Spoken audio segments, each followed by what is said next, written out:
जो मनुष्य बुधवार के दिन मां लक्ष्मी की यह पावन कथा सुन लेता है, जीवन में कभी गरीब और दुखी नहीं रहता। दर्शक बंधु, आज का बुधवार बड़ा ही शुभ माना गया है। हमारे प्राचीन ग्रंथों में वर्णन मिलता है कि जो मनुष्य बुधवार के दिन मां लक्ष्मी की पावन कथा को पूरे विश्वास और भक्ति के साथ सुन ले, उसके जीवन में धन संपत्ति के मार्ग स्वयं खुलने लगते हैं। जिस घर में यह कथा गूंजती है, वहां बरकत आती है, धन स्थिर होता है और दुख दरिद्रता धीरे धीरे समाप्त होने लगती है।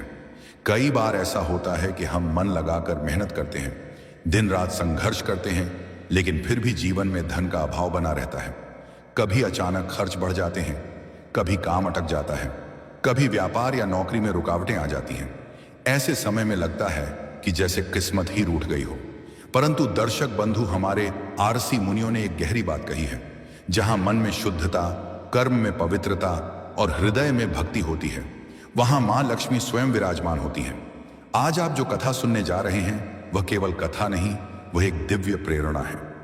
यह कथा मनुष्य को सिखाती है कि धन केवल मेहनत से नहीं, बल्कि सद्गुणों, सद्वचारों और मां लक्ष्मी की कृपा से स्थिर होता है। इस कथा को सुनकर अनगिनत लोगों ने अपने जीवन में चमत्कार देखे हैं। जहां पहले अभाव था, वहां समृद्धि आई। जहां रुकावटें थीं, वहां मार्ग खुले, और जहां मन में भय था, वहां विश्वास का दीपक जला।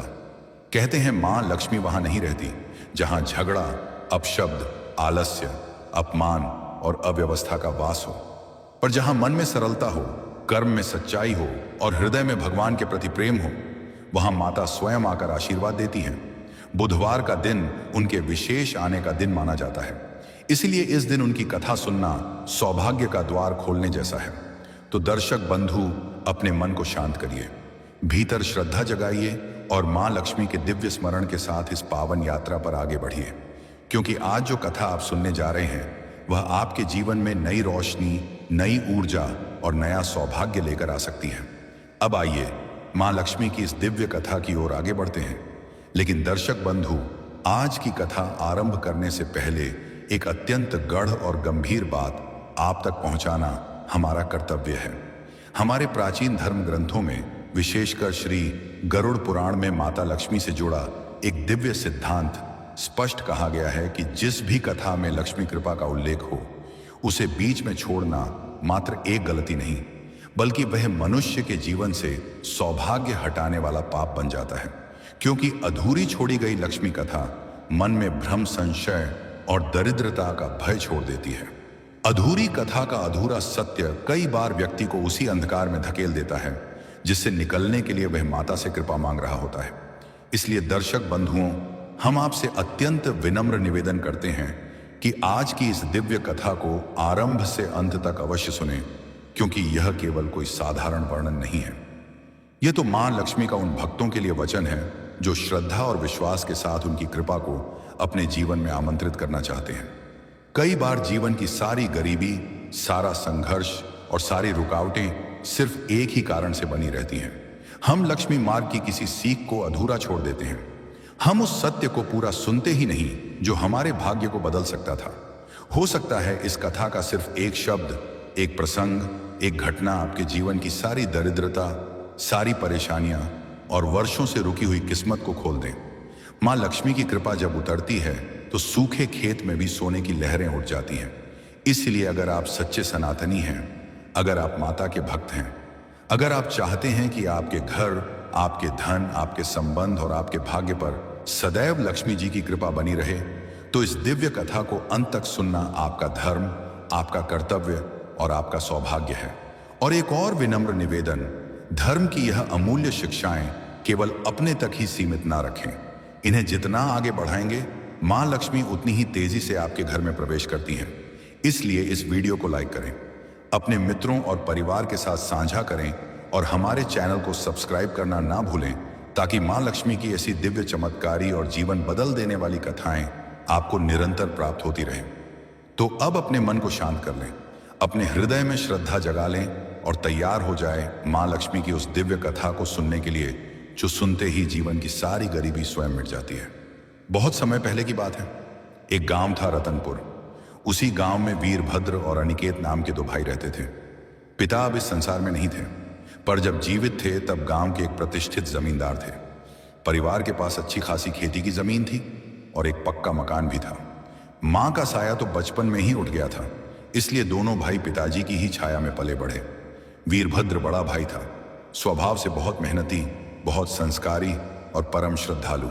वह पिता की हर आज्ञा को भगवान का आदेश मानकर पूरा करता और हर काम में हाथ बटाता। पर छोटा अनिकेत घर का लाडला था, इसीलिए वह जिम्मेदारियों से हमेशा बचता रहा। उसे बस अपनी जिंदगी अपने मन की तरह जीना ही पसंद था। अनिकेत की जिंदगी जैसे बाढ़ आई नदी की लहरों जैसी थी। हर लहर जैसे उसे एक नई बात सिखाती।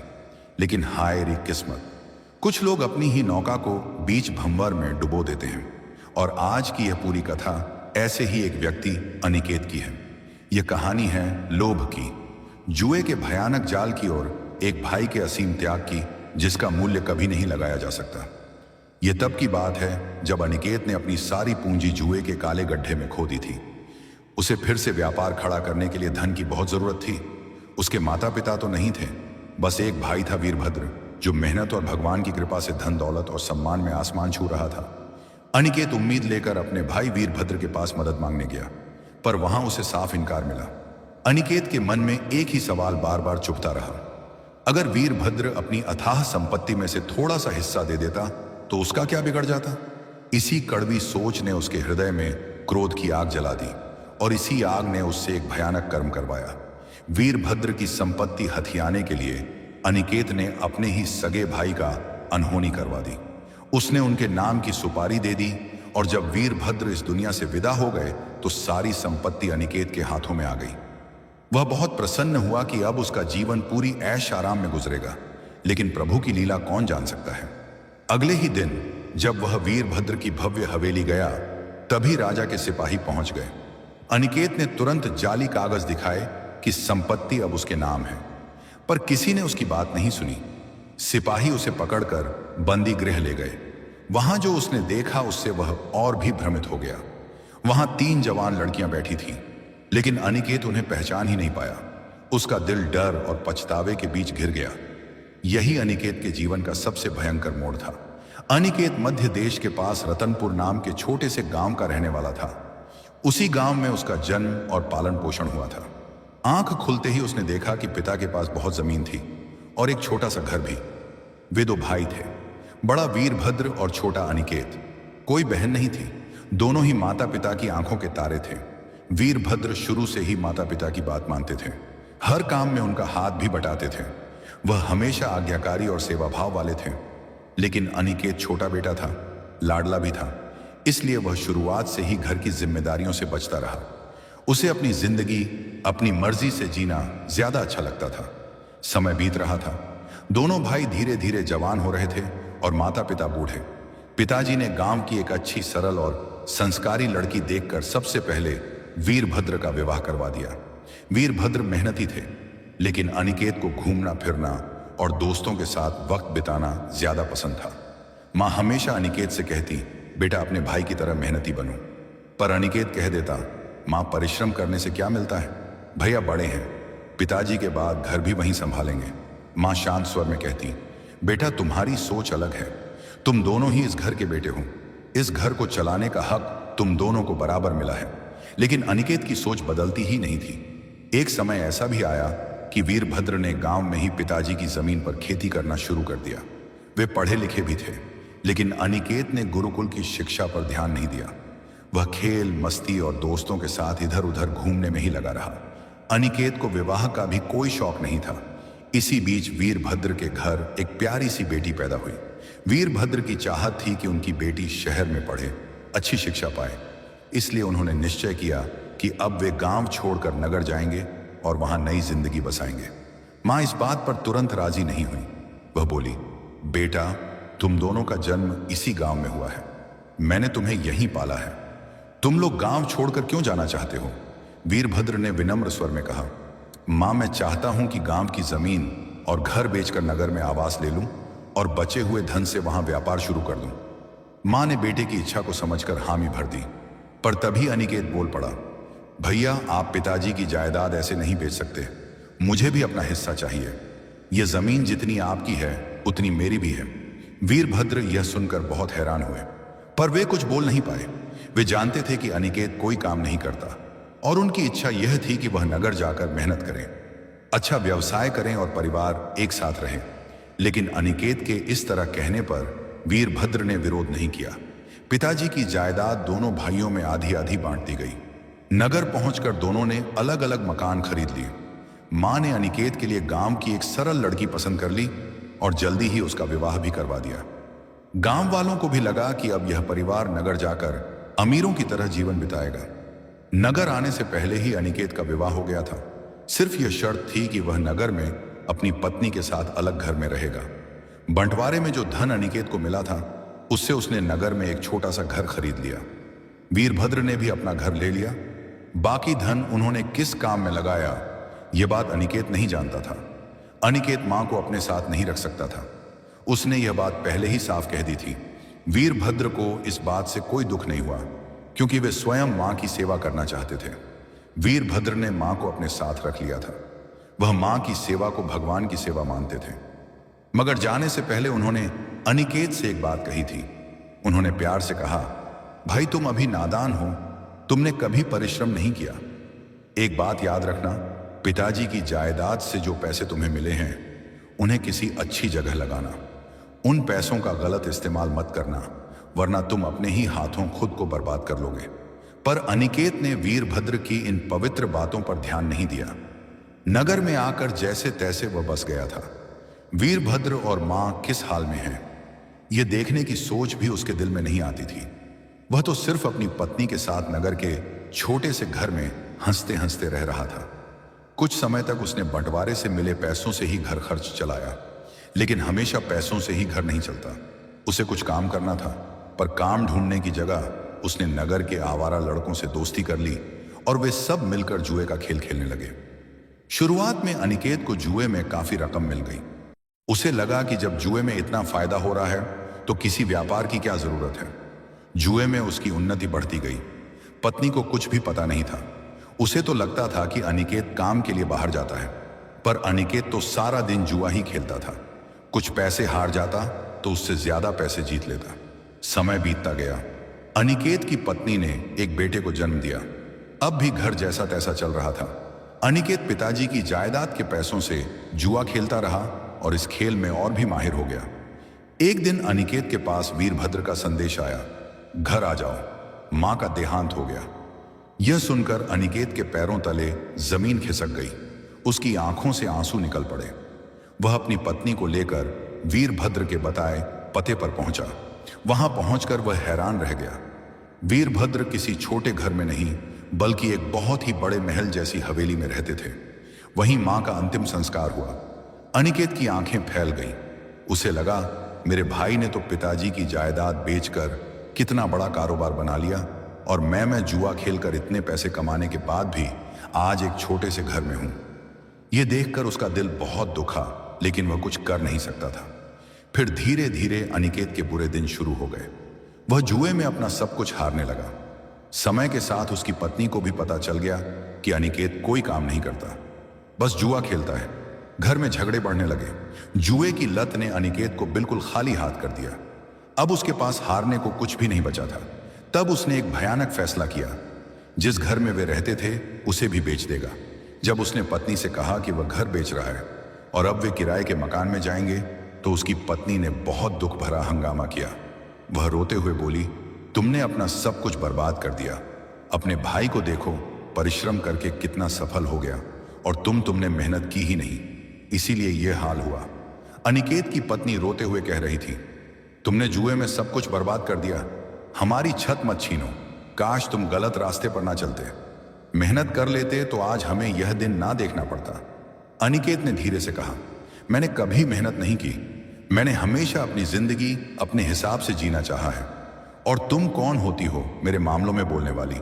पत्नी ने दुख भरी आवाज में कहा, अच्छा अगर यही बात है तो मैं हमेशा के लिए तुम्हें छोड़कर जा रही हूं और अपना बच्चा भी साथ ले जाऊंगी। उसकी बात सुनकर अनिकेत का दिल टूट गया। उसे बहुत अफसोस हुआ कि पत्नी जा रही है, पर फिर भी वह उसे जाने से नहीं रोक पाया। वह जानता था कि वह अपने मायके चली जाएगी, माता पिता के पास।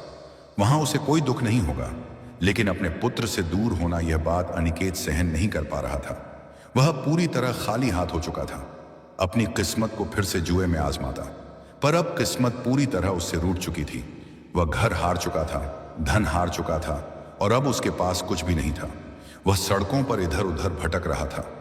तभी उसके मन में एक ख्याल आया, मुझे अपने भैया के पास जाना चाहिए। वह करोड़पति हैं, इतनी बड़ी हवेली में रहते हैं, जरूर मेरी मदद करेंगे। अनिकेत वीरभद्र के घर मदद लेने गया। वह जानता था कि वीरभद्र बड़ा भाई है। उसने पहले भी माता पिता के लिए बहुत कुछ किया था। आज भी वह उसे देखकर द्रवित हो जाएगा और तुरंत व्यापार के लिए कुछ धन दे देगा। वह जैसे ही हवेली के दरवाजे पर पहुंचा, उसने देखा कि वीरभद्र बाहर निकल रहे हैं। अनिकेत दौड़कर उनके पास गया और बोला, भैया मेरी बात सुनो, मुझे आपसे बहुत जरूरी बात करनी है। वीरभद्र ने कहा, हाँ बताओ, क्या बात है? अनिकेत बोला, भैया मुझे धन की सख्त जरूरत है। यह सुनकर वीरभद्र ऐसे पेश आए जैसे वे उसे जानते ही नहीं। उन्होंने कहा, तुम कैसी बातें कर रहे हो? क्या तुम पागल हो गए हो? मेरे पास कोई धन नहीं है। अनिकेत ने हाथ जोड़कर कहा, भैया ऐसा मत कहो, मेरी मदद कर दो, मुझे थोड़ा धन दे दो। लेकिन वीरभद्र ने उसके मुंह पर साफ इनकार कर दिया और घर के अंदर जाने लगे। अनिकेत ने बहुत देर तक दरवाजा खटखटाया। तब द्वारपाल बाहर आया और बोला, यहां से चले जाओ, क्यों परेशान कर रहे हो? भैया के इनकार से टूटे हुए दिल के साथ अनिकेत वहां से लौटने लगा। उसे अपने भाई से ऐसी उम्मीद नहीं थी। तभी तेज वर्षा होने लगी। अनिकेत ने जोर से चिल्लाकर कहा, भैया कम से कम मुझे अंदर बैठने तो दो, आराम से बैठकर बात कर लेते हैं, बाहर बहुत बारिश हो रही है। वीरभद्र खिड़की पर आकर खड़े हुए। उन्होंने सिर हिलाकर नहीं कहा और बोले, अनिकेत जो भी कहना है यहीं से कहो, मैं तुम्हें अंदर नहीं आने दूंगा। वीरभद्र के यह शब्द अनिकेत के दिल को चीर गए। उसने रोते हुए कहा, भैया क्यों क्यों अंदर नहीं जाने दे रहे? क्या मैं आपका भाई नहीं हूं? तभी वीरभद्र ने गुस्से में हाथ उठाया और बोले, नहीं। अनिकेत रोते हुए बोला, भैया मैं तो आपसे मिलने आया था। वीरभद्र गंभीर होकर बोले, अनिकेत जो बात है यहीं पर कहो, मेरे पास थोड़ा समय है, मुझे परेशान मत करो। यह सुनकर अनिकेत एकदम खामोश हो गया, जैसे उसके पास अब कोई भी शब्द बाकी नहीं बचा हो। उसने धीमे से कहा, भैया मैंने अपनी जायदाद जुए में हार दी है, मुझे धन की बहुत जरूरत है, मुझे कुछ धन चाहिए। अनिकेत की बात पूरी भी नहीं हुई थी कि वीरभद्र सख्त स्वर में बोले, अनिकेत देखो, तुम्हारा जो हिस्सा था वह तुम्हें मिल चुका है और जो कुछ भी मेरे पास है वह मेरी मेहनत का फल है, इसलिए तुम्हें मेरी मेहनत से कोई मतलब नहीं होना चाहिए। तुमने अपनी जायदाद के पैसे क्यों बर्बाद किए, इसमें मैं कुछ नहीं कर सकता। यह कहकर वीरभद्र ने खिड़की का पर्दा बंद कर दिया और अंदर चले गए। अनिकेत ने उन्हें फिर आवाज देने की कोशिश की, लेकिन द्वारपाल आगे आ गया और बोला, यहां से चले जाओ वरना हमारी नौकरी चली जाएगी। अनिकेत गुस्से और दुख में बोला, तुम्हारा दिमाग ठीक है? ये मेरा भाई है, मेरा सगा भाई, मुझे अंदर जाने दो। द्वारपाल बोला, मालिक थोड़े गुस्से में हैं, बाद में ठीक हो जाएंगे। अनिकेत ने अपनी सफाई देनी चाहिए, लेकिन द्वारपाल बिल्कुल कठोर था। उसने अनिकेत की एक भी बात नहीं सुनी और शांत लेकिन मजबूत पकड़ से उसे दरवाजे के बाहर निकाल दिया। अनिकेत बाहर तेज वर्षा में भीग रहा था, लेकिन वहां किसी को उसकी कोई परवाह नहीं थी। चलते चलते अचानक उसे ठोकर लगी और वह औंधे मुंह गिर पड़ा। उसकी ठोड़ी से खून निकलने लगा, पर वहां कोई नहीं था जो उसे उठाता, कोई नहीं जो उसके घाव पर हाथ रखता। वह वही पत्थर जिसने उसे चोट पहुंचाई थी उठाकर जोर से सड़क की दूसरी ओर फेंक दिया। फिर आसमान की ओर मुंह उठाकर चिल्लाया, देख लेना वीरभद्र, मैं तेरा जीना मुश्किल कर दूंगा। जिस जायदाद पर तू गर्व कर रहा है, मैं तेरे हाथ से सब कुछ छीन लूंगा, तेरे पास एक फूटी कौड़ी भी नहीं रहने दूंगा। वह दिन अनिकेत के लिए बहुत भारी था। उसकी जायदाद जा चुकी थी, उसके रिश्ते टूट चुके थे, उसकी पत्नी उसे छोड़कर मायके चली गई थी और उसने पुत्र का चेहरा तक नहीं दिखाया। बरसती हुई बारिश में उसके पास बैठने की कोई जगह नहीं थी, पेट में अन्न का एक दाना भी नहीं था। लंबे समय तक चलते चलते उसका शरीर कांपने लगा, क्योंकि वर्षा बहुत तेज थी और यह ठंडी सर्दियों वाली वर्षा थी जो इंसान को बीमार कर देती है। उसके हाथ पैर नीले पड़ने लगे, पर फिर भी वह उसी वर्षा में चलता ही रहा जैसे वह खुद को ही सजा दे रहा हो। कभी ऐसा लगता कि वह खुद से बदला लेना चाहता है और कभी लगता कि वह अपने ही मन को दर्द देकर कुछ भुलाना चाहता है। जब अनिकेत की हालत बहुत खराब हो गई थी, तब वह सड़क के एक किनारे गिर गया था। उसे कोई होश नहीं था। बाकी सारी रात वह इसी तरह पड़ा रहा।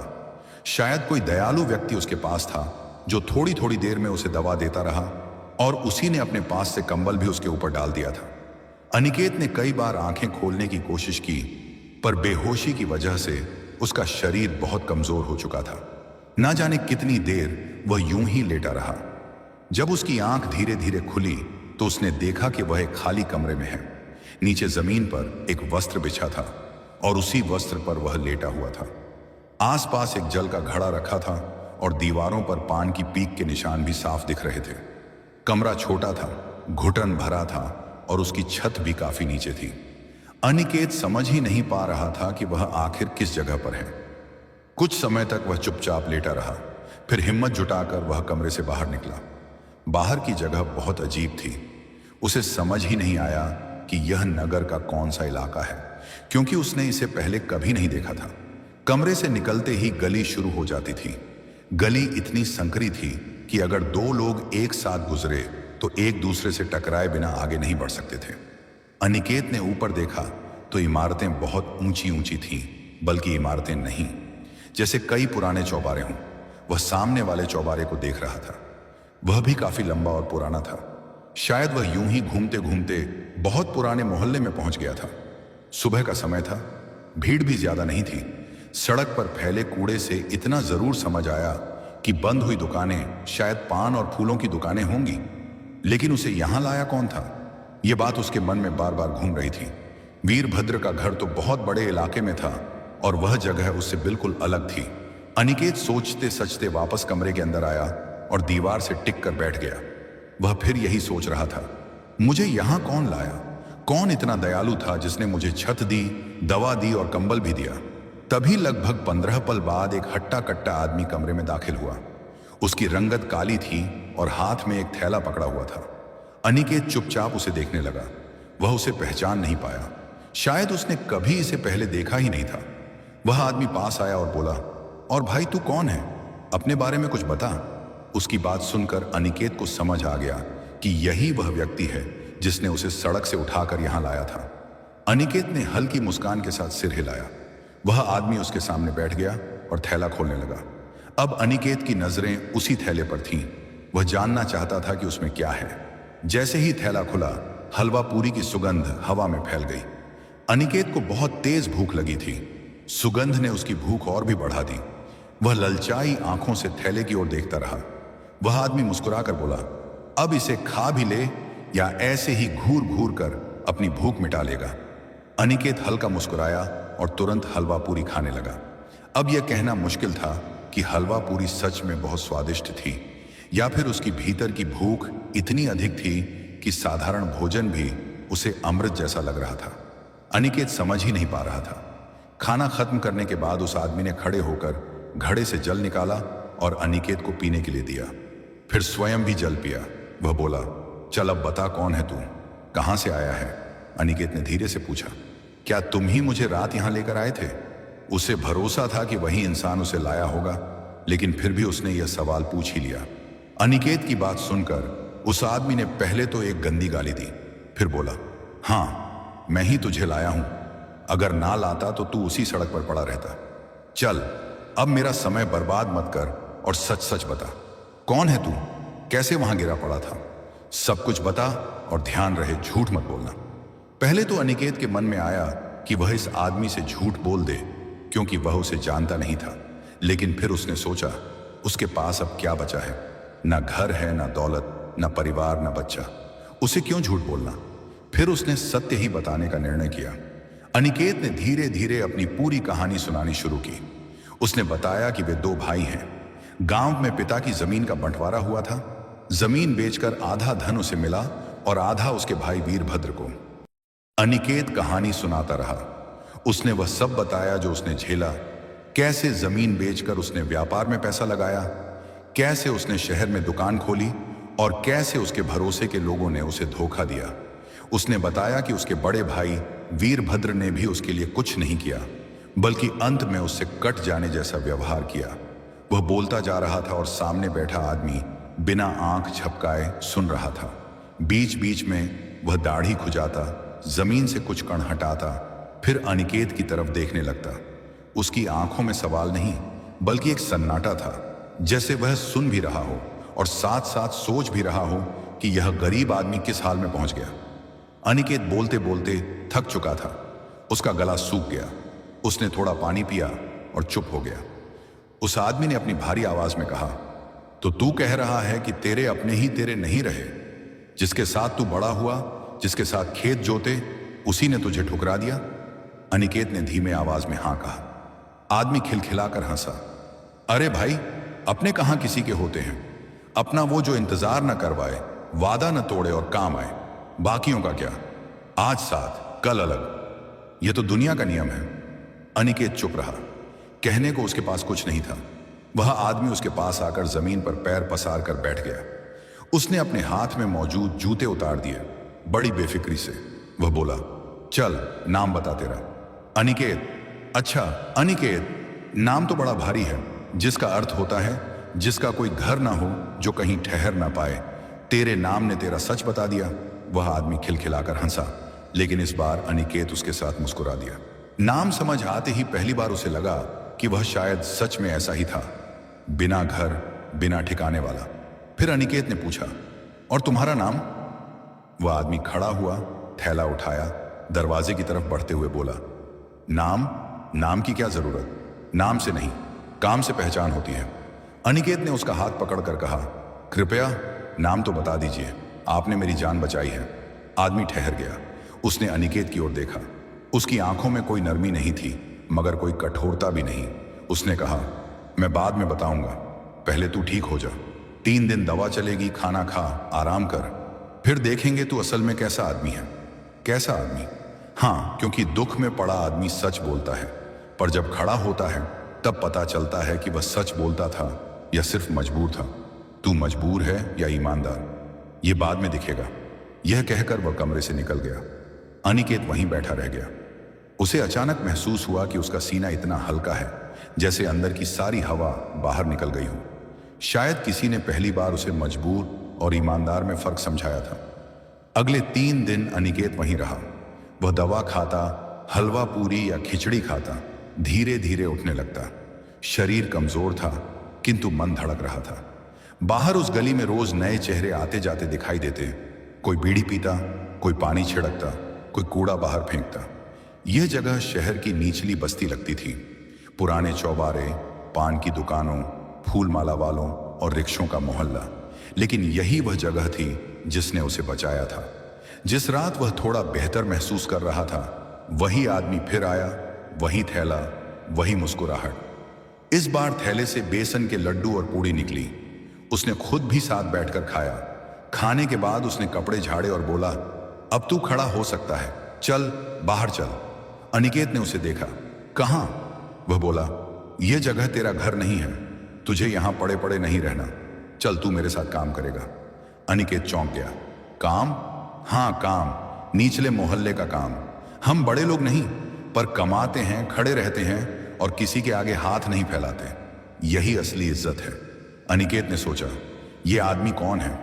आखिर यह कौन सा काम कराता है? रिक्शा, ढुलाई, दुकान में मजदूरी? उसने पूछा। क्या काम? आदमी ने चुटकी बजाई और बोला, पहले चल, फिर पता चलेगा। अनिकेत ने धीरे धीरे उठकर दरवाजे तक चलना शुरू किया। उसके पैरों में अब भी कमजोरी थी। वह आदमी बिना बोले उसके साथ चलता रहा। दोनों चलते चलते उस अजीब से मोहल्ले से बाहर आए। मोहल्ला अब खुली सड़क पर बदलने लगा। अनिकेत को आश्चर्य हुआ कि यह जगह शहर के बीचों बीच है, फिर भी वह इससे अनजान कैसे रहा? शायद किसी ने कभी उसे यहां तक पहुंचने का मौका ही नहीं दिया था। थोड़ी दूर चलने के बाद उस आदमी ने एक पुरानी पर मजबूत लकड़ी की दुकान खोली। दुकान पर अलग अलग थैलों में पत्तियां, फूल, हल्दी, चंदन, कपूर और पूजा से संबंधित अनेक चीजें रखी थीं। शायद यह पूजा सामग्री की थोक दुकान थी। तू यहां काम करेगा? अनिकेत ने पूछा। आदमी बोला, काम सब करेंगे, मगर पहले काम समझ, यह दुकान मेरी नहीं, यह दुकान हमारी है। हमारी? वह बोला, यह दुकान इस मोहल्ले वालों की है, कोई एक मालिक नहीं। हम सब मिलकर चलाते हैं, जो कमाएंगे सब में बांटेंगे। कोई धोखा नहीं, कोई मालिक नहीं, कोई नौकर नहीं, बस काम, बराबरी, इज्जत। अनिकेत को विश्वास ही नहीं हुआ। उसने पूछा, क्या यह संभव है, बिना मालिक के दुकान? वह आदमी बोला, सत्ता केवल बड़ी कुर्सियों में नहीं होती, सत्ता व्यापार में, मंदिर में, रिश्तों में भी छिपी होती है। यहां हमने तय किया कि मालिक कोई नहीं बनेगा, इसलिए यहां मालिक नहीं, मजबूत लोग हैं जो मेहनत से कमाते हैं। अनिकेत की आंखें फैल गईं। उसने सोचा, किस्मत ने मुझे सड़क पर मरने से उठाकर यहां क्यों लाया? क्या यह कोई संयोग है? क्या यह किसी बड़ी नियति का हिस्सा है? आदमी ने कहा, अब तेरी बारी है, तुझे यह काम करना है, लेकिन पहले यह समझ, यहां धोखा, लालच और मालिकाना हक के लिए कोई जगह नहीं है। यहां अगर तू काम करेगा तो तू बराबरी का होगा, अगर तू छल करेगा तो तू दुश्मन बन जाएगा। समझ गया? अनिकेत ने सिर झुका दिया। उसकी आंखों में पहली बार एक उम्मीद चमकी। हाँ, मैं काम करूंगा, आदमी बोला। अच्छा, अब तू इस दुकान का एक हिस्सा है और अब तू मेरा नाम भी जान सकता है। मेरा नाम है सागर। अनिकेत मुस्कुराया। एक अनोखा सा सुकून उसके अंदर उतरता गया। उसने सोचा, सागर जैसा नाम सही ही है। जैसे समुद्र सबको जगह देता है, यह आदमी भी उसे जगह दे रहा था। सागर ने कहा, चल काम शुरू करते हैं। जिंदगी नए से शुरू होती है जब पुराना खुद टूटकर गिर जाए। अनिकेत ने महसूस किया कि उसकी कहानी वहीं खत्म नहीं हुई थी, बल्कि अभी शुरू हुई थी, किसी नए रास्ते पर, किसी नए मोड़ पर, जहां कोई मालिक नहीं था, कोई भाई नहीं, कोई झूठी उम्मीद नहीं, सिर्फ काम और इज्जत। उसने पहली बार सोचा, जहां खून के रिश्ते धोखा दें, वहां अजनबी भी अपना हो सकता है, और शायद सागर अब वही था। अगले ही दिन सुबह जब अनिकेत दुकान पर पहुंचा तो वहां पहले से 5 लोग मौजूद थे। कोई कपूर के पैकेट बांध रहा था, कोई फूलों की माला सजा रहा था, कोई अगरबत्ती के बंडलों को धागे से कसकर बांध रहा था। सभी अपने काम में लगे थे, पर उनमें कोई मालिक जैसा नहीं दिख रहा था, न कोई नौकर जैसा। सब बराबर खड़े थे। दुकान चाहे छोटी थी, लेकिन उसमें मेहनत का एक अलग मूल्य था। सागर ने उसे इशारा किया, यह पत्तों को साफ कर और उनका वजन बराबर कर, इन्हें मंदिरों में भेजना है। अनिकेत उतना अनुभवी नहीं था, लेकिन उसने काम शुरू कर दिया। पत्तों को साफ करते हुए वह हर चेहरे को देखता रहा। सबके चेहरे पर थकान भी थी और संतोष भी। कोई किसी को साहब नहीं कह रहा था, कोई किसी को मालिक नहीं कह रहा था, कोई काम का बोझ दूसरों पर नहीं डाल रहा था, सब मिलकर कर रहे थे। अनिकेत को एहसास हुआ कि यह जगह उन दुकानों से अलग है जहां उसने काम किया था या जहां उसने मालिक बनना चाहा था। यह जगह उसे मालिक या मजदूर नहीं बना रही थी, बल्कि साझेदार बना रही थी। सागर उसके पास आया और बोला, ध्यान रख, काम छोटा या बड़ा नहीं होता, काम सिर्फ काम होता है। इज्जत उसे मिलती है जो इसे पूरे दिल से करे। अनिकेत ने सिर हिलाया। ये बातें सरल थीं, लेकिन उसकी जिंदगी के सारे घावों पर जैसे मरहम लग गई थी। सागर ने फिर कहा, तुझे पता है अनिकेत, यहां कोई किसी से ज्यादा नहीं कमाता। हर हफ्ते हम जितना कमाते हैं उसे बराबर बांटते हैं। जो नया आता है उसे भी बराबर का हिस्सा मिलता है। यह सुनकर अनिकेत चौंक गया। पर क्यों? कोई ज्यादा काम करता है, कोई कम। सागर ने बीच में ही कहा, काम बराबरी से नहीं चलता, इरादों से चलता है। जो ईमानदार है वह देर सबेर खुद ही आगे बढ़कर ज्यादा जवाबदारी ले लेता है, और जो बेईमान है वह चाहे कितना मेहनत का दिखावा करे, उसका इरादा टूट जाएगा। तू यहां यह जानने नहीं आया कि कौन कितना करता है, तू यहां यह जानने आया है कि तू क्या बन सकता है। यह वाक्य अनिकेत के भीतर बहुत गहराई तक उतर गए। वो अब काम करने लगा, बिना दिखावे के। 2 हफ्ते बीत गए। अब अनिकेत को दुकान की हर चीज समझ आने लगी। वह फूलों की गुणवत्ता पहचानने लगा, पत्तों का चयन सीख गया, मंदिरों के अलग अलग पुजारियों की जरूरतें समझने लगा। वह पक्का काम करने लगा था, लेकिन सबसे बड़ी बात, उसने कभी नहीं पूछा कि उसे कितना मिलेगा। उसे बस इंतजार था रविवार का, जब सब में बंटवारा होगा। पहले रविवार जब दुकान बंद हुई और सब एक पुराने चौबारे में इकट्ठा हुए, तो सामने छोटा सा लोहे का डिब्बा रखा गया। सागर ने वह डिब्बा खोला। उसमें रुपयों की गड्डियां थीं। अनिकेत को विश्वास नहीं हुआ कि एक छोटी सी दुकान भी इतना कमा सकती है। सागर ने रुपये बराबर बराबर बांटे। 5 हिस्से हुए, क्योंकि उस हफ्ते 5 लोगों ने काम किया था। अनिकेत को भी उतना ही मिला जितना बाकी सबको, कोई कम कोई ज्यादा नहीं। अनिकेत के हाथ में पहली बार ईमानदार कमाई थी, जो न किसी धोखे से आई थी, न किसी रिश्ते की वजह से, न किसी लालच से। वह सीधे कमर झुकाकर काम करने का फल था। उसने पैसों को पकड़ा नहीं, बल्कि महसूस किया, यह पैसे मुझे नहीं मिले, यह मुझे समझ मिले। उस दिन घर वापस जाते हुए उसके पैर नहीं थक रहे थे, उसके मन में संतोष था। आज तक उसने चाहे व्यापार किया हो या मजदूरी, उसे हमेशा लगा कि कोई ना कोई बड़ा आदमी उसे दबाकर आगे बढ़ रहा है। लेकिन यहां एक छोटे से मोहल्ले में पहली बार इंसाफ कमाई जैसा महसूस हुआ। दिन बीतते गए, महीने गुजरने लगे। अब अनिकेत को दुकान की आधी जिम्मेदारियां मिल चुकी थी। सागर बीच बीच में गायब हो जाता, 2-2 दिन, कभी 3 दिन तक नहीं आता। बाकी साथी कहते, सागर का काम मोहल्ले के बाहर भी है, लेकिन कोई यह नहीं बताता कि वह करता क्या है।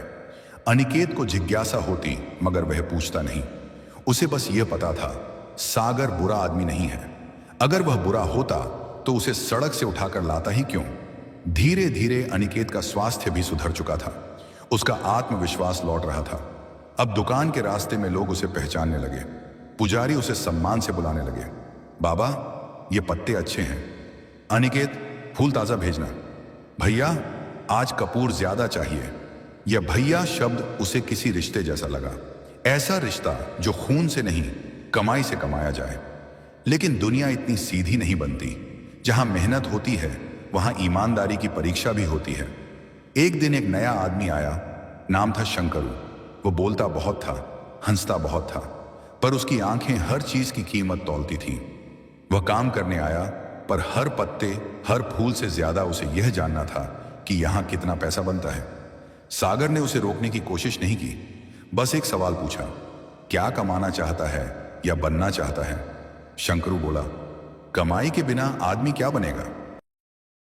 सागर मुस्कुराया, बनकर पैसा कमाना, पैसे के लिए बनना नहीं, फर्क होता है। यह बात शंकरू को समझ नहीं आई। धीरे धीरे वह दुकान में काम सीखने लगा। दिखावा बहुत करता, जैसे सब संभाल लेगा, पर उसका ध्यान दुकान में नहीं, कमाई की गणना में लगा रहता। उसकी आंखों में वही भूख थी जिसे अनिकेत ने अपने जीवन में पहले देखा था, अपने दोस्तों में, व्यापार बनाने वालों में, जमीन बेचने वालों में, और आखिरी में अपने भाई वीरभद्र में। अनिकेत ने महसूस किया कि शंकरू ज्यादा देर में अपना चेहरा दिखा देगा, लेकिन कहानी यहां मोड़ लेती है। एक शाम जब दुकान बंद हो रही थी, सागर गायब था और पैसे का बंटवारा उसी शाम होना था। शंकरू बोला, आज हम लोग बांट लेते हैं, सागर आएगा तो उसे बाद में दे देंगे, इतना भरोसा तो रखना चाहिए। कुछ लोग मान गए, लेकिन अनिकेत चुप रहा। शंकरू पैसे की पेटी लाया, उसने हिसाब करना शुरू किया। उसने पैसों को बांटते बांटते एक अजीब चाल चली। गिनती ऐसी रखी कि बाकी सभी को बराबर मिले, लेकिन उसके हिस्से में 5-10 रुपए ज्यादा आ जाएं। गली में पुरानी किस्मतें हैं, मगर बेईमानी की गिनती नई नई चालें सीख कर आती है। अनिकेत ने कहा, यह बराबर नहीं है। शंकरू बोला, अरे इतनी सी बात पर शक कर रहा है? अनिकेत बोला, हम बराबरी के हैं तो गणना भी बराबरी की होनी चाहिए। शंकरू हंसा, थोड़े पैसे इधर उधर हो भी गए, क्या फर्क पड़ता है? मेहनत तो मैंने ज्यादा की। वह वही खेल था जो दुनिया हमेशा खेलती है, थोड़ा थोड़ा गलत, ताकि लोग पूरा गलत न पकड़ पाए। अनिकेत ने उसकी आंखों में देखा और कहा, यह दुकान मेहनत से नहीं, ईमान से चलती है। अगर तुम मेहनती हो तो ईमान न गंवाओ। शंकरू गुस्से में उठा और बोला, मैं यहां मालिक बनूंगा। वह मालिक शब्द जो इस जगह के नियम के खिलाफ था। इस शब्द ने हवा को भारी कर दिया। तभी दरवाजे पर कदमों की आवाज आई। सागर लौटा। उसने सिर्फ एक वाक्य कहा, जो यहां मालिक बनना चाहता है वह इस मोहल्ले में आदमी नहीं रहता। शंकरू चुप हो गया। सागर बोला, दुकान काम से नहीं, नियम से चलती है, और नियम यह है, मालिक कोई नहीं, बराबरी सबकी। इसीलिए अगर किसी को मालिक बनना है तो उसे यहां जगह नहीं मिलेगी। शंकरू ने सिर झुका दिया। वह दुकान छोड़कर चला गया। अनिकेत ने समझा, ईमानदारी हमेशा बड़ी लड़ाई नहीं मांगती, कभी कभी एक वाक्य काफी होता है। दुकान बंद हुई, सबने बराबर बांट लिया। अनिकेत ने महसूस किया कि उसने आज सिर्फ काम नहीं सीखा, उसने अपनी पुरानी जिंदगी की गलतियों का जवाब पा लिया। किसी रिश्ते ने उसे धोखा इसलिए नहीं दिया था कि वह बुरा था, बल्कि इसलिए कि वह मालिक बनना चाहते थे। सागर ने उसे धीमे स्वर में कहा, अब समझ आया, मालिकियत रिश्ता तोड़ती है, बराबरी रिश्ते जोड़ती है। अनिकेत ने सिर्फ कहा, आज नहीं, अब कभी भूलूंगा नहीं। उस रात अनिकेत की नींद बहुत गहरी थी। अब उसका जीवन नहीं, उसका आचरण बदलना शुरू हुआ था। कुछ महीने बीत चुके थे। अनिकेत अब केवल एक कामगार नहीं रहा था। सागर ने कई बार उसे दुकान संभालने की जिम्मेदारी दी। ग्राहकों में उसका भरोसा बढ़ा। फूल वालों से लेकर मंदिर के पुरोहित तक उसे पहचानने लगे। अब जो भी दुकान पर आता, सागर के बजाय अनिकेत को बुलाने लगता। अनिकेत भैया, कपूर का अच्छा वाला पैकेट देना। भैया, आज तुलसी के पत्ते जल्दी भेज देना। भैया, पूजा का थाल पूरा चाहिए। यहां भैया पद नहीं था, रिश्ता था। एक दिन शाम को सामान की गिनती खत्म हो गई थी। बाकी लोग घर चले गए। दुकान के पीछे पुराने चौबारे पर सिर्फ सागर और अनिकेत बैठे थे। धन के हिस्से बांटे जा चुके थे। सागर की आदत थी कि वह बांटने के बाद कुछ देर चुप बैठता था, जैसे वह समाज और दुकान को अपने भीतर तौलता हो। अनिकेत ने अचानक पूछ लिया, सागर, तुम अक्सर गायब हो जाते हो। 2-2 दिन तक दुकान नहीं संभालते, क्या काम करते हो? सागर मुस्कुराया लेकिन बोला नहीं। उसने अपने जूते उतारे, पैर फैलाए और बोला, तुझे लगता है मैं गलत काम करता हूं? अनिकेत बोला, नहीं, अगर तुम गलत होते तो मुझे बचाते नहीं, मुझे उठाते नहीं, मुझे बराबरी नहीं देते। सागर ने माथा खुजाया, धीमी आवाज में बोला, गलत या सही का सवाल नहीं, सवाल है कि मैं क्या बदल रहा हूं। मैं यहां दुकान इसलिए चला रहा हूं ताकि यह मोहल्ला भी बदल सके। मोहल्ला बदले? हां, यहां के लोग कमजोर नहीं पर दबे हुए हैं। पहले यहां के लोग मंदिरों के पीछे भिखारी समझे जाते थे। यहां के फूल बेचने वाले, अगरबत्ती पैक करने वाले, पत्ते तोड़ने वाले, इन्हें सबने छोटे काम वाले कहा। धर्म की चीजें बनाते हैं मगर इज्जत उन्हें नहीं मिलती। मैं चाहता हूं यह मोहल्ला इज्जत खड़े होकर कमाए। अनिकेत को पहली बार समझ आया, यह सिर्फ दुकान नहीं, एक आंदोलन था। लेकिन चुपचाप चल रहा आंदोलन जो किसी घोषणा की जरूरत नहीं रखता था। सागर बोला, मंदिरों में हजारों रुपए चढ़ते हैं पर उनसे ये लोग नहीं कमाते। लोग पूजा का सामान खरीदते हैं पर इन्हें मजदूर समझते हैं। जो धर्म की वस्तुएं बनाते हैं उनका धर्म से कोई मान नहीं। मैं चाहता हूं कि वे अपने काम को सिर्फ मजदूरी न समझें, उसे सम्मान समझें। अनिकेत बोला, और तुम इसके लिए क्या करते हो? सागर ने एक वाक्य बोला, मैं उनके लिए मालिकों से लड़ता हूं, संतों से भी, पंडितों से भी, व्यापारियों से भी। धर्म की छाया में शोषण न हो, यही मेरा काम है। अनिकेत स्तब्ध हो गया। उसने कभी इस दिशा में सोचा ही नहीं था। सागर बोला, तुझे लगता है दुकान चलाना मेरा काम है? दुकान तो कोई भी चला सकता है। मैं चाहता हूं कि इस मोहल्ले की मेहनत की कीमत तय लोगों से नहीं, खुद हम तय करें। और जो इसका विरोध करते हैं? अनिकेत ने पूछा। सागर हंसा, जो शोषण करते हैं विरोध भी वही करते हैं। अनिकेत ने एक बात समझी, सागर का गायब होना कोई नशा या मौज नहीं था, वह एक अदृश्य लड़ाई लड़ रहा था। किससे? अनिकेत ने पूछा। सागर ने कहा, एक दिन पता चल जाएगा, लेकिन आज नहीं। आज तुझे एक बात समझनी है, अगर तू यहां टिकेगा तो तू सिर्फ कमाई ही नहीं करेगा, तू भी यह लड़ाई लड़ेगा। और इस लड़ाई में दुश्मन पैसे वाले नहीं हैं, दुश्मन है मालिक बनने की सोच। अनिकेत के भीतर एक ठहराव आया। सागर उठा और बोला, चल, आज देर हो गई, तू जा, मैं दूसरी तरफ जा रहा हूं। एक मंदिर वाला नया चक्कर चालू कर रहा है, उससे बात करनी है। अनिकेत को कोई अंदाजा नहीं था कि सागर किन दुनिया में चलता है, लेकिन अब वह उससे डरता भी नहीं था। उसको लगता था कि यह आदमी अपनी जिंदगी किसी और की जिंदगी के लिए जी रहा है। वह कह सकता था, तू दुकान वाला नहीं, तू किसी और तरह का आदमी है, लेकिन उसने कुछ नहीं कहा। कुछ दिन बाद दुकान पर भीड़ थी। एक बड़े मंदिर का त्योहार आने वाला था। हजारों लोगों के आने की उम्मीद थी। फूल, माला, पत्ते, कपूर, धूप, सबकी मांग बढ़ गई थी। सागर बाहर था, दुकान अनिकेत संभाल रहा था। उसी समय दुकान पर एक सफेद कपड़े पहने आदमी आया। उसके चेहरे पर घमंड था, उसकी चाल में मालिकियत। उसके पीछे 2 आदमी सामान उठाने वाले थे। वह बोला, तुम्हारे सामान की बात हुई है? अनिकेत ने पूछा। किससे?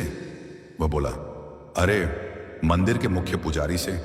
उन्होंने कहा है कि पूजा सामग्री अब तुम्हारी दुकान से ही आएगी, लेकिन एक शर्त है। कौन सी? तुम्हारी दुकान का आधा सामान हम कीमत तय करके खरीदेंगे।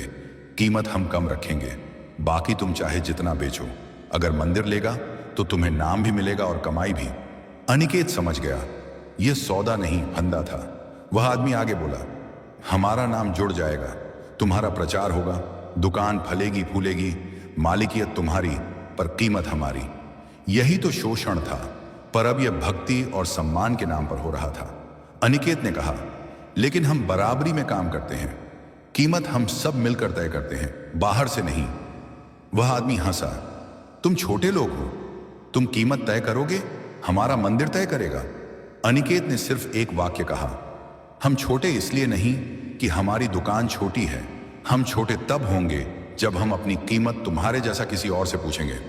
वह आदमी छिड़ गया। उसने कहा, यह सागर का असर है, उसे बहुत बड़ा बनता देख रहा हूं, एक दिन उसे समझा दिया जाएगा। अनिकेत बोला, मैं सिर्फ काम कर रहा हूं, समझाने की जरूरत नहीं। वह आदमी क्रोधित होकर चला गया, पर उसके जाते ही 3 लोग चुपचाप पास आए जो दुकान में काम कर रहे थे। एक ने धीमी आवाज में कहा, तूने यह कर दिया, तूने मंदिर से टक्कर ले ली। अनिकेत बोला, मैंने टक्कर नहीं ली, मैंने अपना हक का जवाब दिया। दूसरे ने कहा, यह मंदिर कोई साधारण नहीं है, यह शहर के बड़े बड़े व्यापारियों का केंद्र है, अगर यह दुकान उनसे टकराई तो दुकान तो बचेगी, पर हम। अनिकेत बोला, हमारी दुकान वे या मैं नहीं बचाते, दुकान को ईमान बचाता है। अगर हम डर कर कीमत दे देंगे तो यह दुकान फिर कभी हमारे हाथ में नहीं रहेगी। उन तीनों ने पहली बार महसूस किया, यह आदमी जो सड़क पर मरने जैसा छोड़ दिया गया था, आज ताकत से नहीं, ईमान से खड़ा है। उसी शाम सागर लौटा। अनिकेत ने सब बताया। सागर ने उसकी तरफ देखा, खुद कुछ नहीं बोला, बस इतना कहा, आज तूने मुझे भागीदार नहीं, बराबरी का साथी साबित कर दिया। अनिकेत ने पूछा, अब क्या होगा? सागर बोला, अब हमारा अतीत हमारा सामने आएगा। अनिकेत चौंका, अतीत? सागर बोला, हां, तूने मंदिर से टक्कर ली और मंदिर व्यापारियों से, और व्यापारी घर से शुरू होते हैं। उसी वक्त दुकान के सामने एक बड़ा आदमी आता दिखा। अनिकेत ने उसे पहचान लिया। उसकी सांस रुक गई। वह आदमी था वीरभद्र, उसका भाई। अतीत अब लौट चुका था, लेकिन सत्यप्रिय ने भोलेपन से सोचा, पिताजी ने जो बीज दिया है, मैं इसे पूरी मेहनत और लगन से उगाऊंगा, रोज पानी दूंगा, धूप दिखाऊंगा और देखभाल करूंगा। भगवान की कृपा से जरूर अच्छा पौधा उगेगा। तीनों राजकुमार अपने अपने महल की ओर चले गए। अब शुरू हुई 1 वर्ष की लंबी प्रतीक्षा और परीक्षा की यात्रा। राजकुमार धूर्त सिंह अपने कक्ष में पहुंचे। उन्होंने बीज को एक सुंदर मिट्टी के गमले में रोपा। रोज सुबह उठकर उसे पानी देते, लेकिन 1 सप्ताह बीत गया, 2 सप्ताह बीत गए, 1 महीना भी बीत गया, लेकिन कोई अंकुर नहीं खोटा। धूर्त सिंह परेशान हो गए। उन्होंने सोचा, यह क्या हो रहा है? इतनी मेहनत कर रहा हूं फिर भी कुछ नहीं हो रहा, कहीं यह बीज खराब तो नहीं है? उन्होंने अपने माली को बुलाया और पूछा, ओ माली, तू बता, इस बीज में क्या समस्या है? इतने दिन हो गए लेकिन अंकुर तक नहीं खोटा। माली ने गमले को देखा और बोला, युवराज, यह बीज तो मुझे मरा हुआ लग रहा है, शायद इससे पौधा उगेगा ही नहीं।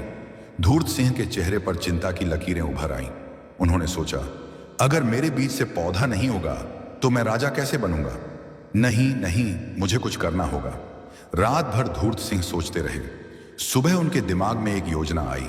उन्होंने सोचा, अगर यह बीज नहीं होगा तो क्या हुआ, मैं बाजार से वैसा ही कोई सुंदर पौधा खरीद लूंगा, इसी गमले में लगा दूंगा। पिताजी को कैसे पता चलेगा कि यह पौधा बीज से उगा है या खरीदा हुआ है? मुझे तो बस राजा बनना है, बाकी सब ठीक हो जाएगा। यह सोचकर धूर्त सिंह अपनी चिंता भूल गए और रोज की तरह बाकी कामों में व्यस्त हो गए। उन्होंने सोच लिया था कि समय आने पर बाजार से एक शानदार पौधा खरीदकर दरबार में ले जाएंगे। उन्हें अपनी चालाकी पर पूरा भरोसा था। इधर राजकुमार गर्वेश भी अपने कक्ष में बीज रोपकर उसकी देखभाल कर रहे थे। उन्होंने सोचा था कि वे सबसे अच्छे माली को बुलाएंगे और उससे सबसे बड़ा पौधा उगवाएंगे। उन्होंने महल के सबसे अनुभवी माली को बुलाया और आदेश दिया, सुन माली, मुझे इस बीज से सबसे बड़ा और सबसे सुंदर पौधा चाहिए। तू रोज इसकी देखभाल करना, सबसे अच्छी खाद डालना, सबसे अच्छा पानी देना। अगर यह पौधा अच्छा नहीं होगा तो मैं तुझे दंड दूंगा। माली डर गया और बोला, जी युवराज, जैसा आप कहेंगे। माली रोज आकर गमले में पानी देता, खाद डालता और धूप दिखाता, लेकिन 1 महीना बीत गया, 2 महीने बीत गए, फिर भी कुछ नहीं होगा। माली परेशान हो गया। उसने गर्वेश से कहा, युवराज, मुझे माफ करें, लेकिन यह बीज उग ही नहीं रहा, शायद यह खराब है। दरवेश को बहुत गुस्सा आया।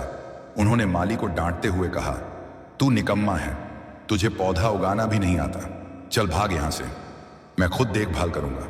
माली डरते हुए वहां से चला गया। अब दरवेश खुद पौधे की देखभाल करने लगे। वे रोज सुबह उठकर गमले को देखते, उसमें पानी डालते, धूप दिखाते, लेकिन फिर भी कुछ नहीं हुआ। 3 महीने बीत गए, लेकिन एक भी अंकुर नहीं घुटा। दरवेश अब चिंतित होने लगे। उन्होंने सोचा, यह बीज तो उग ही नहीं रहा। अगर मैं खाली गमला लेकर गया तो सब हंसेंगे, मेरी इज्जत मिट्टी में मिल जाएगी। नहीं, यह नहीं हो सकता, मुझे कुछ करना होगा। एक दिन दरवेश राजमहल के बगीचे में घूम रहे थे। वहां उन्हें बहुत सुंदर सुंदर पौधे दिखे। उनके मन में विचार आया, क्यों ना मैं इन्हीं में से कोई पौधा अपने गमले में लगा दूं, फिर मैं कह दूंगा कि यही मेरा पौधा है। यह सोचकर उन्होंने अपने मन को शांत किया और सोच लिया कि समय आने पर वे भी बगीचे से एक सुंदर पौधा अपने गमले में लगा देंगे। लेकिन सबसे छोटे राजकुमार सत्यप्रिय की स्थिति अलग थी। उन्होंने भी अपने बीज को बड़े प्यार से एक सुंदर मिट्टी के गमले में रोपा। रोज सुबह उठकर वे खुद उस गमले में पानी देते, उसे धूप दिखाते, शाम को उसकी मिट्टी को ढीला करते। वे रोज भगवान से प्रार्थना करते, हे भगवान, मेरे पिताजी ने जो बीज दिया है वह जरूर उगे। मैं पूरी मेहनत से इसकी देखभाल कर रहा हूं, कृपा करके इसमें अंकुर फूटने दीजिए। लेकिन 1 सप्ताह बीत गया, 2 सप्ताह बीत गए, 1 महीना बीत गया, लेकिन कुछ नहीं हुआ। सत्यप्रिय चिंतित हो गए। उन्होंने सोचा, शायद मुझसे कुछ गलती हो रही है। उन्होंने महल के माली को बुलाया और विनम्रता से पूछा, माली काका, आप तो बहुत अनुभवी हैं, कृपा करके बताइए कि मुझसे क्या गलती हो रही है। मैं रोज पानी दे रहा हूं, फिर भी यह बीज नहीं उग रहा। माली ने गमले को ध्यान से देखा, मिट्टी को छुआ, फिर बोला, युवराज, आप कोई गलती नहीं कर रहे, आप तो बहुत अच्छी देखभाल कर रहे हैं, लेकिन मुझे लगता है यह बीज ही कुछ अजीब है, शायद यह उगने वाला नहीं है। सत्यप्रिय ने दुखी होकर कहा, लेकिन काका, फिर मैं क्या करूं? पिताजी ने कहा है कि 1 वर्ष बाद पौधा लेकर आना है। माली ने समझाते हुए कहा, युवराज, आप चिंता मत कीजिए, आप रोज इसमें पानी देते रहिए, शायद कभी अंकुर फूट जाए। सत्यप्रिय ने हाँ में सिर हिलाया और फिर से मेहनत से गमले की देखभाल करने लगे। 2 महीने बीत गए, 3 महीने बीत गए, 6 महीने बीत गए, लेकिन कुछ नहीं होगा। अब तो सत्यप्रिय बहुत दुखी हो गए। उन्हें समझ नहीं आ रहा था कि वे क्या करें। उन्होंने सोचा, शायद मेरे भाग्य में राजा बनना नहीं लिखा, लेकिन फिर भी उन्होंने हार नहीं मानी। वे रोज उस गमले में पानी देते रहे, रोज धूप दिखाते रहे, रोज प्रार्थना करते रहे। 9 महीने बीत गए। अब पूरे महल में चर्चा होने लगी कि तीनों राजकुमारों के पौधे कैसे हैं। कुछ सेवक कहते, मैंने सुना है कि बड़े युवराज धूर्त सिंह का पौधा बहुत सुंदर है। कुछ कहते, नहीं, मझले युवराज दरवेश का पौधा सबसे बड़ा है। लेकिन जब छोटे युवराज सत्यप्रिय की बात आती तो सब चुप हो जाते। किसी ने उनका पौधा नहीं देखा था। कुछ दासियां आपस में फुसफुसाती, सुना है छोटे युवराज का पौधा अभी तक उगा ही नहीं, बेचारे कितना दुखी रहते हैं। एक बुजुर्ग सेवक ने कहा, लेकिन छोटे युवराज सबसे अच्छे हैं, वे सबसे ज्यादा मेहनत कर रहे हैं, रोज खुद पानी देते हैं, किसी माली को नहीं बुलाते। दूसरा सेवक बोला, हाँ, लेकिन राजा बनने के लिए मेहनत काफी नहीं होती, नतीजा भी चाहिए। अगर पौधा ही नहीं होगा तो वे राजा कैसे बनेंगे? 10 महीने बीत चुके थे, अब सिर्फ 2 महीने बाकी थे। धूर्त सिंह ने सोचा कि अब समय आ गया है। उन्होंने अपने विश्वास पात्र सेवक को बुलाया और चुपके से कहा, सुन, तू कल सुबह बाजार जा, वहां सबसे अच्छे पौधे की दुकान पर जाना, सबसे सुंदर, हरा भरा और स्वस्थ पौधा खरीद कर लाना, लेकिन ध्यान रहे किसी को पता नहीं चलना चाहिए। तो चुपचाप जाना और चुपचाप वापस आना। सेवक ने हाँ में सिर हिलाया और अगले दिन सुबह सुबह बाजार चला गया। बाजार में उसने एक बहुत ही सुंदर पौधा देखा। उसकी पत्तियां चमकदार थीं, तना मजबूत था, फूल खिले हुए थे। सेवक ने दुकानदार से पूछा, यह पौधा कितने का है? दुकानदार बोला, यह तो बहुत दुर्लभ पौधा है, इसकी कीमत 100 स्वर्ण मुद्राएं है। सेवक ने बिना सोचे समझे 100 स्वर्ण मुद्राएं दी और पौधा खरीद लिया। सेवक पौधा लेकर महल वापस आया। धूर्त सिंह बहुत खुश हुए। उन्होंने उस पौधे को देखा और मन ही मन सोचा, वाह, यह तो वाकई बहुत सुंदर है। अब मैं इसे अपने उस गमले में लगा दूंगा जिसमें पिताजी का बीज था, फिर कौन जानेगा कि यह खरीदा हुआ है। धूर्त सिंह ने अपने कक्ष में जाकर उस पुराने गमले से सूखी मिट्टी निकाली, फिर नई मिट्टी डाली और उसमें वह खरीदा हुआ पौधा लगा दिया। पौधा इतना सुंदर लग रहा था कि कोई भी कह सकता था कि यह बहुत अच्छी देखभाल से उगाया गया है। धूर्त सिंह मुस्कुराए और बोले, अब तो राजगद्दी मेरी ही है। मेरा पौधा सबसे सुंदर है। पिताजी को तो मुझे ही राजा बनाना पड़ेगा। वे रोज उस पौधे को पानी देते, उसकी पत्तियों को साफ करते, ताकि दरबार में जाते समय वह और भी चमकदार लगे। इधर राजकुमार गर्वेश भी अपनी तैयारी में लगे थे। उन्होंने भी सोच लिया था कि अब बस कुछ ही समय बचा है। एक रात वे चुपके से राजमहल के बगीचे में गए। वहां उन्होंने सबसे सुंदर और सबसे बड़ा पौधा देखा। वह पौधा लगभग 4 फुट ऊंचा था। उसमें लाल रंग के सुंदर फूल खिले हुए थे। पत्तियां गहरे हरे रंग की थीं। गर्वेश ने चारों ओर देखा, कोई नहीं था। उन्होंने जल्दी से उस पौधे को जड़ से उखाड़ा और अपने कक्ष में ले आए।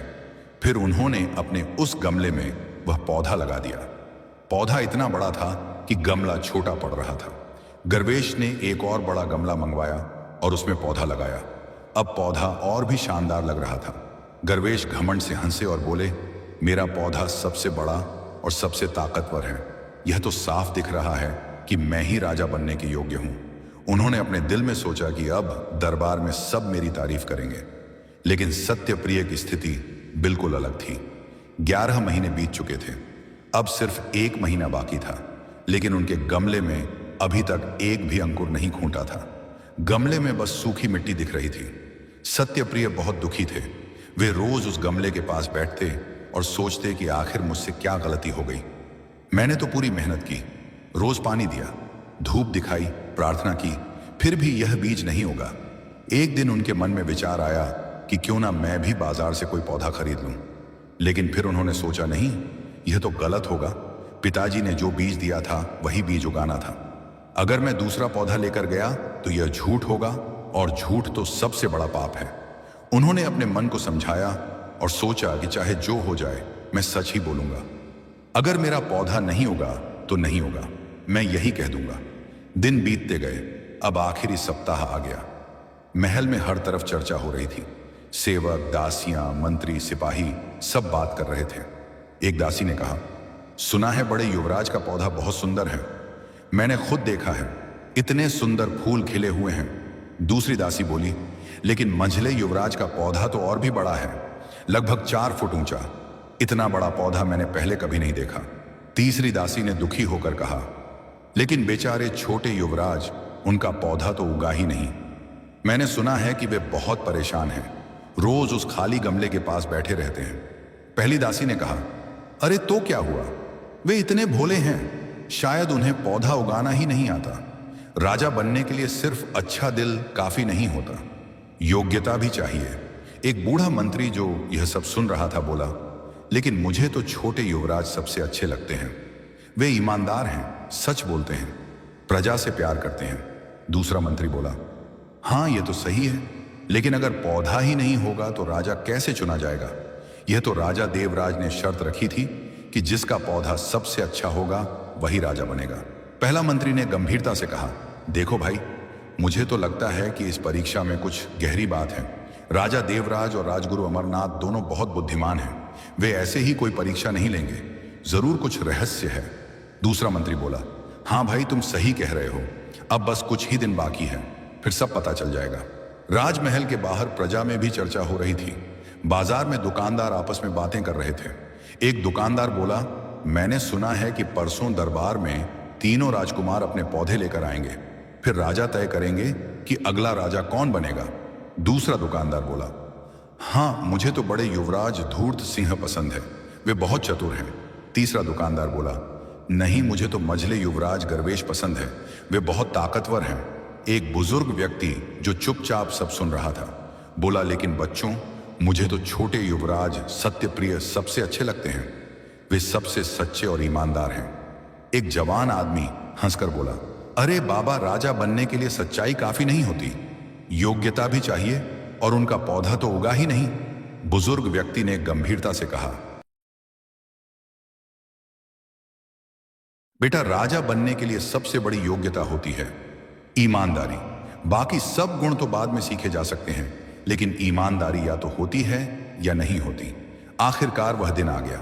1 वर्ष पूरा हो चुका था। आज दरबार में तीनों राजकुमारों को अपने पौधे लेकर आना था। सुबह से ही राजमहल में चहल पहल थी। सेवक दरबार को सजा रहे थे, फूलों की मालाएं लगाई जा रही थीं। राजा देवराज के सिंहासन के पास एक विशेष मंच तैयार किया गया था, जहां तीनों राजकुमार अपने पौधे रखेंगे। सभी मंत्री, सेनापति, राजगुरु और दरबारी अपनी अपनी जगह पर बैठ गए। प्रजा के कुछ प्रतिनिधि भी दरबार में उपस्थित थे। सबकी आंखें दरबार के मुख्य द्वार पर टिकी थी। सब उत्सुकता से इंतजार कर रहे थे कि कब तीनों राजकुमार आएंगे। पहले आए राजकुमार धूर्त सिंह। वे अपने हाथों में एक बहुत ही सुंदर गमला लेकर आए। गमले में एक बेहद खूबसूरत पौधा था। पौधे की पत्तियां चमकदार हरी थीं। उसमें रंग बिरंगे फूल खिले हुए थे। पौधा इतना स्वस्थ दिख रहा था कि सब देखते रह गए। धूर्त सिंह मुस्कुराते हुए दरबार में आए और अपना गमला मंच पर रख दिया। फिर उन्होंने राजा को प्रणाम किया। सभी दरबारी फुसफुसाने लगे, वाह क्या सुंदर पौधा है, बड़े युवराज ने तो कमाल कर दिया, देखो कितने सुंदर फूल हैं। एक मंत्री ने दूसरे से कहा, लगता है बड़े युवराज ही राजा बनेंगे। दूसरे ने जवाब दिया, हाँ यह पौधा तो वाकई बेजोड़ है। धूर्त सिंह घमंड से मुस्कुरा रहे थे। वे सोच रहे थे कि अब तो राजगद्दी उनकी ही है। थोड़ी देर बाद राजकुमार गर्वेश आए। वे एक बहुत बड़ा गमला लेकर आए। गमला इतना बड़ा था कि उन्हें उठाने में मेहनत हो रही थी। उन्होंने 2 सेवकों को साथ लिया था जो गमला उठाने में मदद कर रहे थे। गमले में एक विशाल पौधा था। पौधा लगभग 4 फुट ऊंचा था। उसकी पत्तियां बड़ी और गहरे हरे रंग की थीं। उसमें बड़े बड़े लाल फूल खिले हुए थे। पौधा इतना बड़ा और मजबूत दिख रहा था कि सब आश्चर्य में पड़ गए। गर्वेश ने घमंड से मुस्कुराते हुए अपना गमला मंच पर रखा। फिर उन्होंने राजा को प्रणाम किया। दरबारी फिर से फुसफुसाने लगे, अरे ये तो और भी बड़ा पौधा है। मझले युवराज का पौधा तो बड़े युवराज से भी बेहतर है। एक मंत्री बोला, नहीं भाई, बड़े युवराज का पौधा ज्यादा सुंदर है, लेकिन मझले युवराज का पौधा ज्यादा बड़ा और मजबूत है। अब तो मुश्किल हो गई, कौन सा पौधा बेहतर है यह तय करना मुश्किल है। गर्वेश अपनी जगह पर खड़े होकर घमंड से सबको देख रहे थे। अब सबकी नजरें दरबार के दरवाजे पर थीं। सब इंतजार कर रहे थे कि छोटे राजकुमार सत्यप्रिय कब आएंगे। कुछ लोग फुसफुसा रहे थे कि शायद वे आएंगे ही नहीं, उनका पौधा तो उगा ही नहीं, वे शर्म के मारे नहीं आएंगे। लेकिन तभी दरबार का दरवाजा खुला। सत्यप्रिय धीरे धीरे अंदर आए। उनके हाथों में एक छोटा सा गमला था, लेकिन उस गमले में कोई पौधा नहीं था। गमले में बस सूखी मिट्टी थी। सत्यप्रिय का सिर झुका हुआ था, उनकी आंखों में आंसू थे। वे धीरे धीरे चलते हुए मंच की तरफ बढ़े। पूरे दरबार में सन्नाटा छा गया। सब चुपचाप देख रहे थे। कुछ लोग हंसने लगे, कुछ लोगों ने आपस में फुसफुसाना शुरू किया। एक दरबारी बोला, देखा मैंने कहा था ना कि छोटे युवराज का पौधा नहीं होगा। दूसरा बोला, अरे वे तो खाली गमला लेकर आ गए, यह भी कोई बात हुई। अब तो साफ है कि या तो बड़े युवराज राजा बनेंगे या मझले युवराज। सत्यप्रिय ने अपना खाली गमला मंच पर रखा। फिर उन्होंने राजा को प्रणाम किया। उनके गाल गीले थे, वे रो रहे थे। उन्होंने कांपती आवाज में कहा, पिताजी मुझे माफ कर दीजिए। मैंने पूरी मेहनत की, रोज पानी दिया, रोज धूप दिखाई, रोज प्रार्थना की, लेकिन फिर भी मेरा बीज नहीं उगा। मैं जानता हूं कि मैं राजा बनने के योग्य नहीं हूं, लेकिन मैं झूठ नहीं बोल सकता था। मैं बाजार से पौधा खरीद कर ला सकता था या किसी और जगह से पौधा उखाड़ कर ला सकता था, लेकिन यह गलत होता। आपने जो बीज दिया था वही बीज मुझे उगाना था, और वह बीज नहीं उगा। इसीलिए मैं खाली गमला लेकर आया हूं। मुझे माफ कर दीजिए पिताजी। यह कहकर सत्यप्रिय फूट फूट कर रोने लगे। पूरा दरबार उनकी बात सुन रहा था। कुछ लोगों की आंखों में आंसू आ गए, लेकिन धूर्त सिंह और गर्वेश मुस्कुरा रहे थे।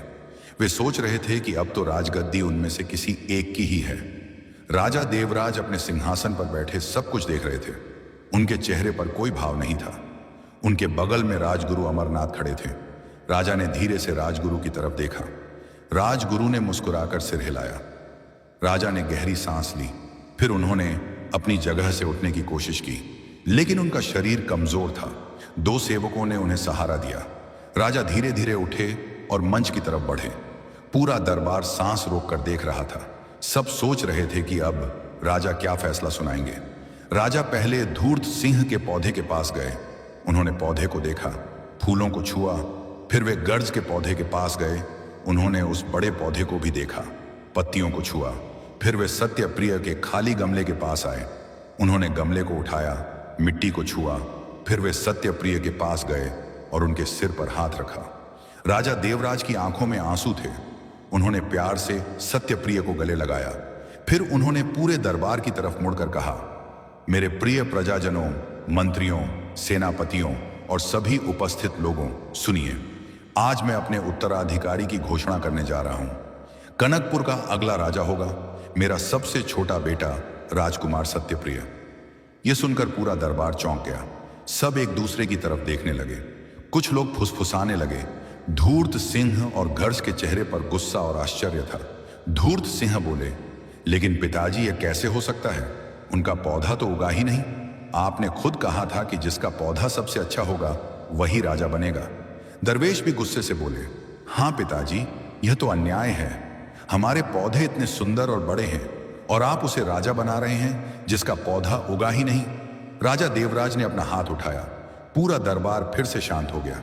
राजा ने गंभीर स्वर में कहा, धैर्य रखो मेरे बेटों, मैं तुम्हें सब कुछ समझाता हूं। जो बीज मैंने तुम तीनों को दिए थे वे साधारण बीज नहीं थे, वे उबले हुए बीज थे। उबले हुए बीज से कभी कोई पौधा नहीं उगता। यह असंभव है। मैंने यह परीक्षा तुम तीनों की ईमानदारी जांचने के लिए ली थी। मैं देखना चाहता था कि तुम में से कौन सच बोलता है और कौन झूठ का सहारा लेता है। धूर्त सिंह, तुमने बाजार से पौधा खरीदकर अपने गमले में लगा लिया। गर्वेश, तुमने राजमहल के बगीचे से पौधा उखाड़कर अपने गमले में लगा लिया। लेकिन सत्यप्रिय, तुमने झूठ का सहारा नहीं लिया। तुमने सच बोल दिया कि तुम्हारा बीज नहीं होगा। यही सच्चाई मुझे चाहिए थी। यही ईमानदारी एक राजा में होनी चाहिए। पूरा दरबार सन्नाटे में था। सबको अब समझ आ गया कि यह परीक्षा क्या थी। धूर्त सिंह और गर्वेश के चेहरे शर्म से झुक गए। उन्हें अपनी गलती का एहसास हो गया। राजा ने आगे कहा, मेरे बेटों, तुम दोनों में भी बहुत अच्छे गुण हैं। धूर्त सिंह, तुम बहुत चतुर हो, समस्याओं का हल निकालना तुम्हें आता है। और गर्वेश, तुम बहुत बलवान हो, युद्ध कला में तुम निपुण हो। लेकिन तुम दोनों में एक बहुत बड़ी कमी है। तुम में ईमानदारी की कमी है।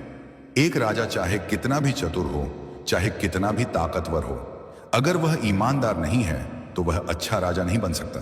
प्रजा का विश्वास जीतने के लिए सबसे जरूरी चीज है ईमानदारी। बिना ईमानदारी के कोई भी राज्य लंबे समय तक नहीं चल सकता। धूर्त सिंह ने सिर झुकाकर कहा, पिताजी, मुझे माफ कर दीजिए। मैंने बहुत बड़ी गलती की। मुझे अपनी चतुराई पर इतना घमंड हो गया था कि मैं सही गलत का फर्क भूल गया। मैं समझ गया हूं कि ईमानदारी से बड़ी कोई चतुराई नहीं होती। गर्वेश भी आगे बढ़े और बोले, पिताजी, मुझसे भी बहुत बड़ी भूल हुई। मुझे अपनी ताकत पर इतना घमंड था कि मैं भूल गया कि असली ताकत तो चरित्र में होती है। मैं समझ गया हूं कि सच्चाई से बड़ी कोई ताकत नहीं होती। दोनों भाइयों ने सत्यप्रिय की तरफ देखा। सत्यप्रिय अभी भी रो रहे थे, लेकिन अब यह खुशी के आंसू थे। धूर्त सिंह और गर्वेश ने अपने छोटे भाई को गले लगाया। धूर्त सिंह ने कहा, भाई, हम दोनों को तुम पर बहुत गर्व है। हम तुम्हें मूर्ख समझते थे, लेकिन असल में मूर्ख तो हम थे। तुम सच्चे हीरे हो। गर्वेश ने भी कहा, हाँ भाई, तुम सबसे योग्य हो। तुम ही इस राज्य के राजा बनने के हकदार हो। हम दोनों हमेशा तुम्हारा साथ देंगे, तुम्हारी मदद करेंगे। सत्यप्रिय ने अपने दोनों भाइयों को गले लगाया और बोले, भैया, आप दोनों मुझसे बड़े हैं। आप दोनों में बहुत गुण हैं। मुझे आप दोनों की जरूरत है। धूर्त सिंह, भैया, आप मेरे मंत्री बनिए। आपकी बुद्धि से राज्य की समस्याओं का हल निकलेगा। और गर्वेश भैया, आप मेरे सेनापति बनिए। आपकी ताकत से राज्य की रक्षा होगी। हम तीनों मिलकर इस राज्य को और भी समृद्ध बनाएंगे। राजा देवराज की आंखों में खुशी के आंसू थे। उन्होंने तीनों बेटों को एक साथ गले लगाया। फिर उन्होंने कहा, मेरे बेटों, आज मेरा दिल बहुत खुश है। मुझे एक योग्य उत्तराधिकारी मिल गया। लेकिन इससे भी बड़ी खुशी यह है कि तुम तीनों ने एक दूसरे को समझा। तुम तीनों ने मिलकर काम करने का फैसला किया। यही असली ताकत है। जब भाई भाई मिलकर चलते हैं तो कोई भी मुश्किल आसान हो जाती है। सत्यप्रिय, तुम राजा बनोगे, लेकिन याद रखना कि ईमानदारी के साथ साथ बुद्धि और ताकत भी जरूरी है। अपने भाइयों की मदद लेना, उनकी सलाह सुनना और हमेशा प्रजा की भलाई के बारे में सोचना। राजगुरु अमरनाथ आगे बढ़े और बोले, महाराज, आपने बहुत अच्छा फैसला लिया। यह परीक्षा वाकई अद्भुत थी। आज सबको एक बहुत बड़ी सीख मिली है। ईमानदारी से बड़ा कोई गुण नहीं। झूठ से मिली सफलता कभी टिकती नहीं और सच्चाई की हमेशा जीत होती है। पूरे दरबार में तालियां बजने लगीं। सभी दरबारी, मंत्री, सेनापति खुशी से नाच उठे। प्रजा के प्रतिनिधि भी खुश थे। एक बुजुर्ग व्यक्ति ने कहा, धन्य हो राजा देवराज, आपने बहुत अच्छा फैसला लिया। सत्यप्रिय सबसे योग्य है, वे सच्चे हैं, ईमानदार हैं, वे हमारी प्रजा का ख्याल रखेंगे। दूसरे ने कहा, हाँ, और अब तीनों भाई मिलकर काम करेंगे। धूर्त सिंह की बुद्धि, गर्वेश की ताकत और सत्यप्रिय की ईमानदारी, इससे बेहतर संयोग और क्या हो सकता है।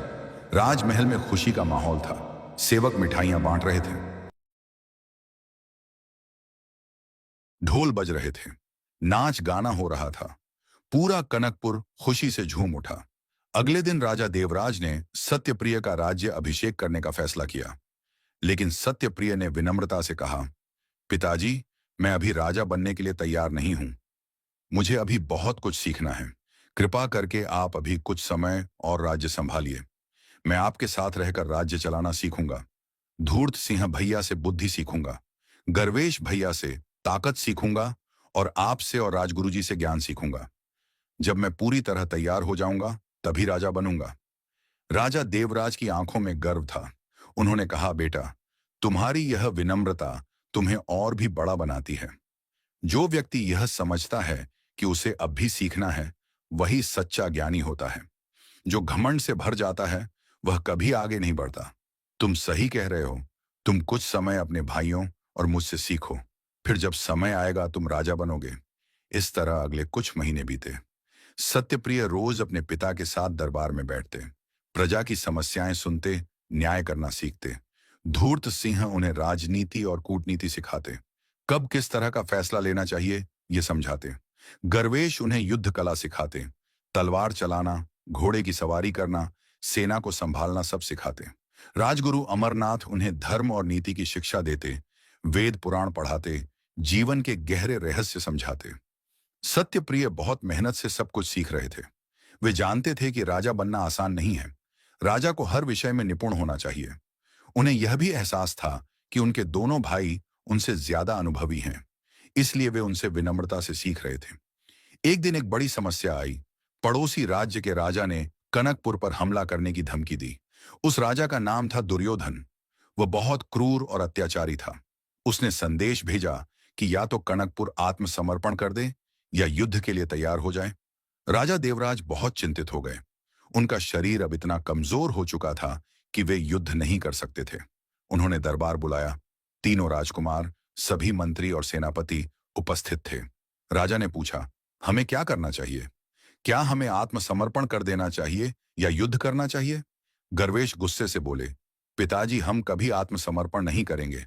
मैं अपनी पूरी सेना लेकर दुर्योधन से युद्ध करूंगा, हम उसे हरा देंगे। धूर्त सिंह ने समझदारी से कहा, भैया, थोड़ा धैर्य रखो।